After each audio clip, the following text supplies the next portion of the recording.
masih dalam suasana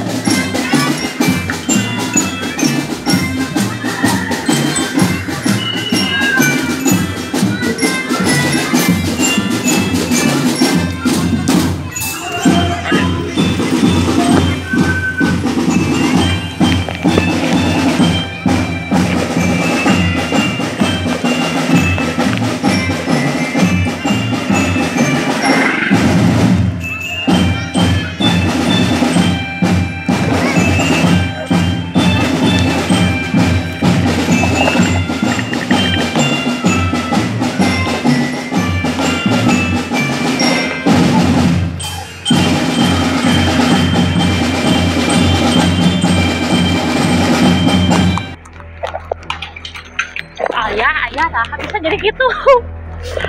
Aduh, coba sini. Kenapa? Bawa ke sini. Bawa kesisihkan.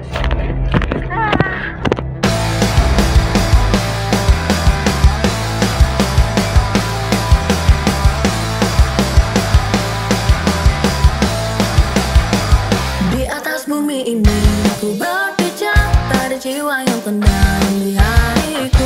Tak pernah ada duka yang terlintas, ku bahagia.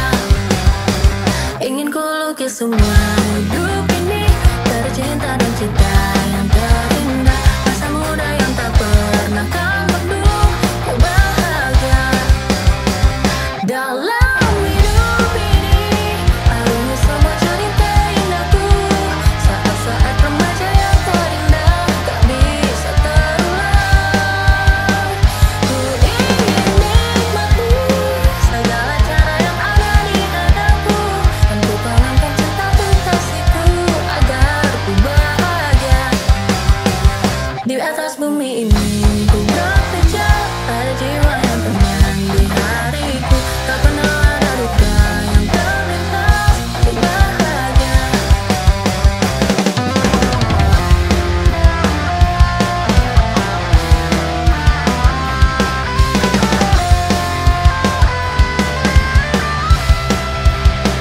Dalam hidup ini, adanya semua cerita indahku. Saat-saat remaja yang terindah, tak bisa terulang. Ku ingin nikmati segala cara yang ada di hadapku, dan ku tanamkan cintaku kasihku agar ku bahagia. Di atas bumi ini ku berpijak, tak ada jiwa yang tenang di hariku. Tak pernah ada duka yang terlintas, ku bahagia.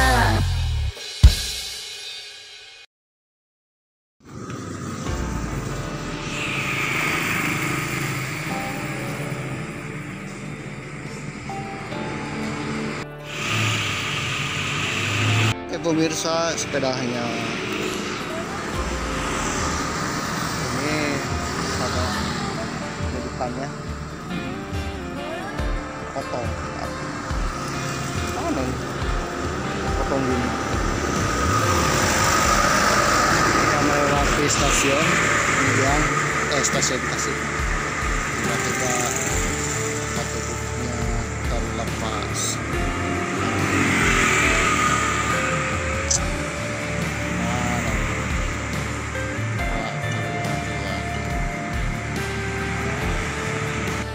Ternyata sepedanya terlepas.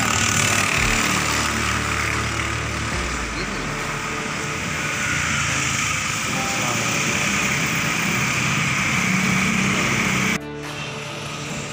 Berada di kafe Toko.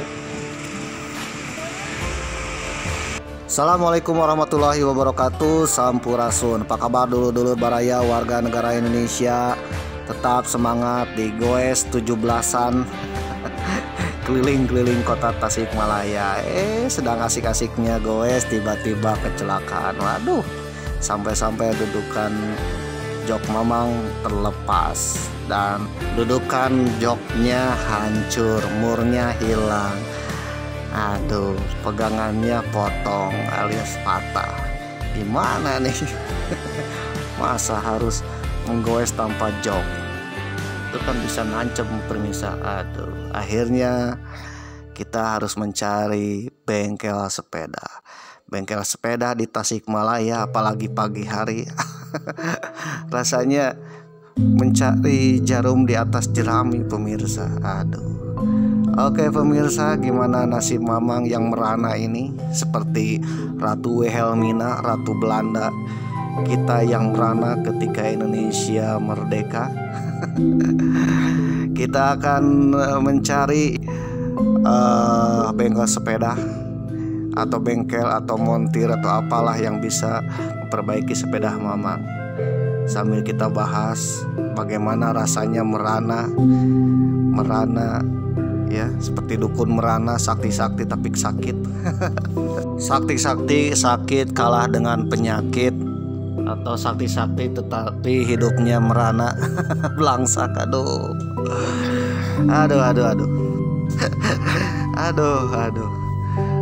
Oke pemirsa, kita akan membahas Ratu Wilhelmina dan Ratu Juliana.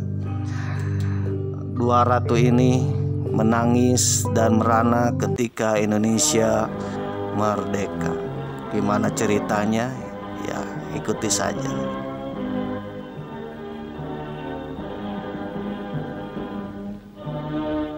A note of sadness underlies Holland's days of pageantry as the nation joins in bidding farewell to Queen Wilhelmina, mother of her people for 50 years.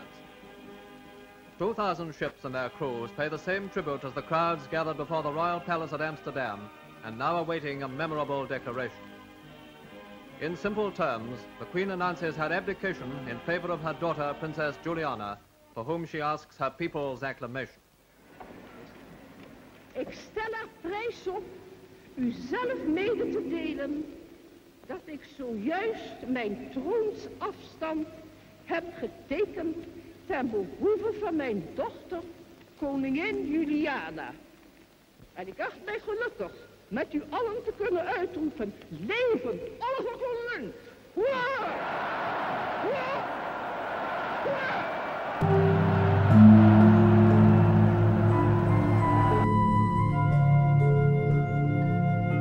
Sebelum menjadi negara Republik Indonesia sekarang, wilayah Indonesia yang dikenal dengan Hindia Belanda pernah dijajah dan dikuasai oleh kolonialisme Belanda yang dipimpin oleh seorang ratu kenal dengan nama Ratu Wilhelmina. Ratu Belanda bernama lengkap Wilhelmina Helen Pauline Marie van Oranje-Nassau, lahir pada 31 Agustus 1880 di Den Haag, Belanda. Wilhelmina naik tahta pada tahun 1890 saat usia baru 10 tahun.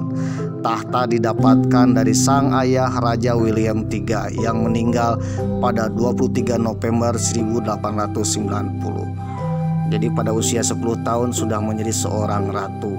Ratu yang menguasai Hindia Belanda. Waduh. Memasuki usia 20 tahun, Wilhelmina sudah menunjukkan kualitasnya.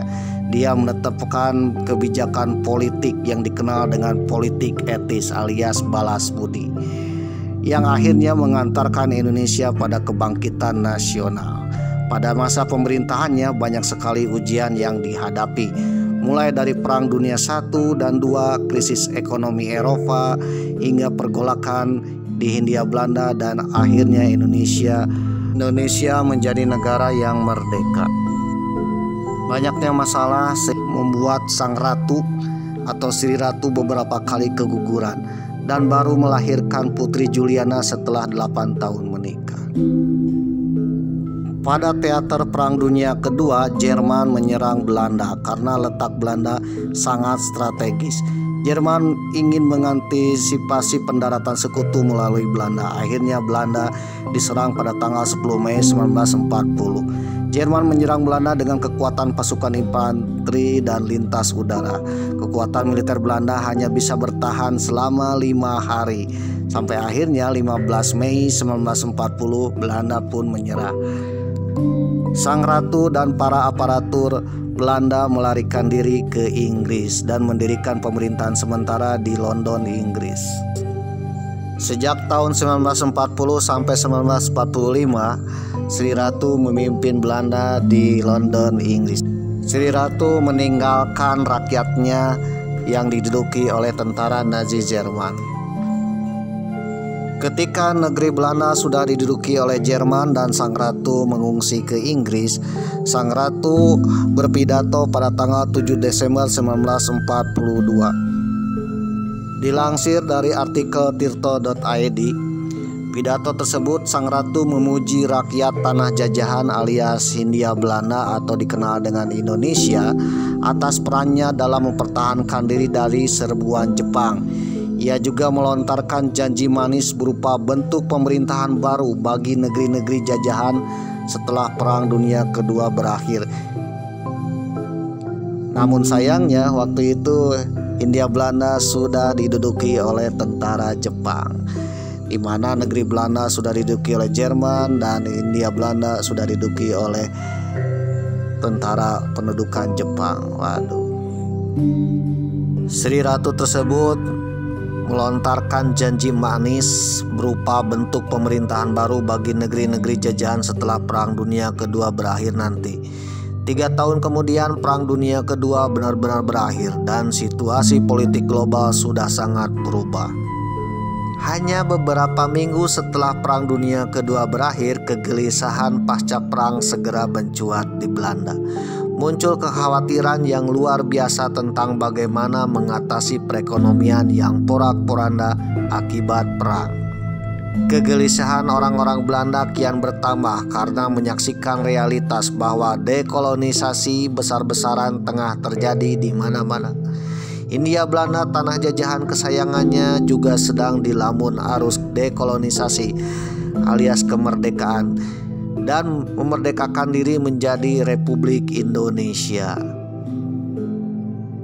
Ada semacam kepercayaan dalam benak kebanyakan orang Belanda, termasuk Sri Ratu sendiri, bahwa kehilangan tanah jajahan alias tanah Hindia adalah bencana tak tertangguhkan. Aduh, ini tergambarkan jelas dalam ungkapan populer yang digemarkan oleh pers Belanda pada awal dasawarsa 1940-an. Indisch verloren, Rajput geboren. Artinya Hindia hilang, kesengsaraan datang. Indonesia merdeka, Belanda merana. Waduh.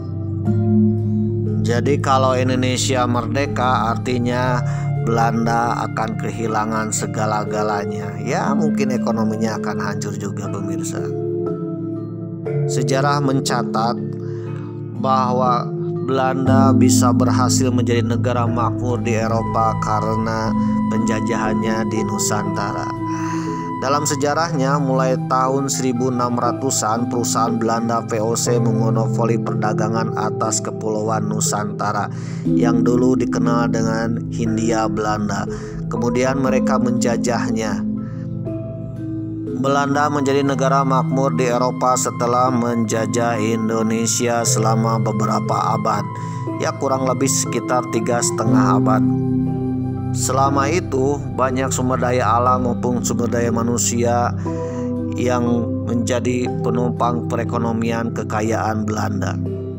Bahkan Sri Ratu sendiri dinobatkan menjadi seorang miliarder terkaya di Eropa pada saat itu. Banyak program yang dilakukan oleh penjajah Belanda yang tujuannya untuk memperkaya negeri Belanda sendiri. Salah satunya yang kita kenal dengan sistem tanam paksa, di mana rakyat Indonesia menderita untuk menanam tanaman-tanaman yang dibutuhkan untuk industri dan perdagangan Belanda, dan hasilnya untuk kemajuan negeri Belanda tersendiri. Salah satunya Belanda berhasil membangun pelabuhan megah dan modern, yaitu Amsterdam. Belanda pun banyak investasi di negeri jajahannya, termasuk membangun fasilitas-fasilitas penting dan juga perusahaan-perusahaan juga menanamkan modal di negeri Hindia Belanda, membangun perkebunan, membangun segala rupa yang ada di negeri Hindia Belanda atau kita kenal dengan Indonesia, yang tujuannya untuk kemakmuran bangsa Belanda sendiri. Namun setelah Perang Dunia Kedua berakhir, Indonesia memproklamasikan kemerdekaan Indonesia, pada akhirnya Belanda harus menerima kenyataan bahwa negeri jajahannya sudah memproklamasikan dan ingin melepaskan dan ingin memerdekakan. Oleh sebab itu Belanda berniat menguasai kembali tanah jajahannya dan ingin merebut kembali tanah jajahannya. Kendati Indonesia sudah memproklamasikan kemerdekaannya, caranya Belanda memboncengkan tentara sekutu yang ingin melucuti Jepang setelah Jepang kalah di Perang Dunia Kedua. Padahal Belanda ikut Inggris dengan nama NICA, Nederland Indische Civil Administratie. Beragam cara digunakan untuk mempertahankan Indonesia. Selain perang bersenjata, Belanda juga harus menghadapi perundingan yang seakan tak akan pernah habisnya. Namun pada akhirnya Ratu Wilhelmina dan bangsa Belanda harus menerima kenyataan kehilangan tanah jajahan yang sangat berharga bernama Indonesia. 3 tahun pasca kemerdekaan Indonesia, atau tepatnya 4 September 1948, Sang Ratu menyerahkan tampuk kepemimpinan Belanda kepada putrinya bernama Putri Juliana pada tanggal 4 September 1948. Kenyataan pahit dialami oleh ratu berikutnya, yaitu Ratu Juliana, di mana Sang Ratu Juliana harus mengakui kedaulatan Indonesia lewat Konferensi Meja Bundar. Ketika Konferensi Meja Bundar tanggal 27 Desember 1949, Ratu Juliana berpidato dengan meneteskan air mata. Di sana mengisyaratkan bahwa Belanda benar-benar kehilangan mantannya, Indonesia. Dan sejak itu Indonesia diakui secara internasional termasuk oleh Belanda menjadi sebuah negara yang berdaulat. Pada masa itu Indonesia dikenal dengan Republik Indonesia Serikat.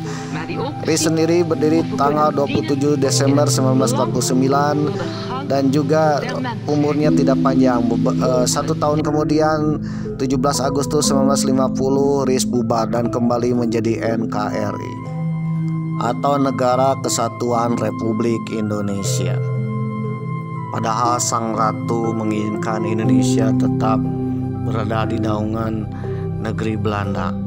Setelah berabad-abad Indonesia di bawah negeri Belanda dan juga setelah berabad-abad memakmurkan negeri Belanda, sekarang Indonesia benar-benar lepas dari negeri Belanda. Setelah Konferensi Meja Bundar, Belanda mau tidak mau harus mengakui kemerdekaan Indonesia. Hal yang terlucunya, Belanda tidak mengakui proklamasi Indonesia 17 Agustus 1945, tetapi mengakui kemerdekaan Indonesia itu tanggal 27 Desember 1949. Waduh, itu artinya Belanda belum move on dengan kemerdekaan Republik Indonesia. Om getuige te zijn van de vlagwisseling.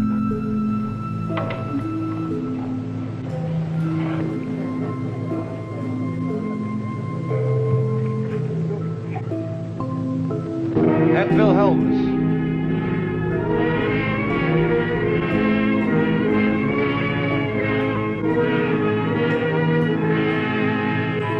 Onder de tonen van het Indonesische volkslied gaat vervolgens de rood-witte vlag in top.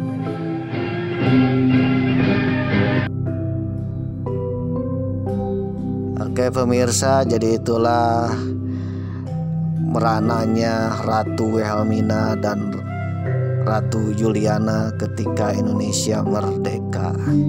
Sama dengan merananya Mamang yang lagi mencari bengkel sepeda. Waduh. Oke, bagaimana kisahnya? Apakah Mamang dapat bengkel sepeda? Kita saksikan di episode selanjutnya.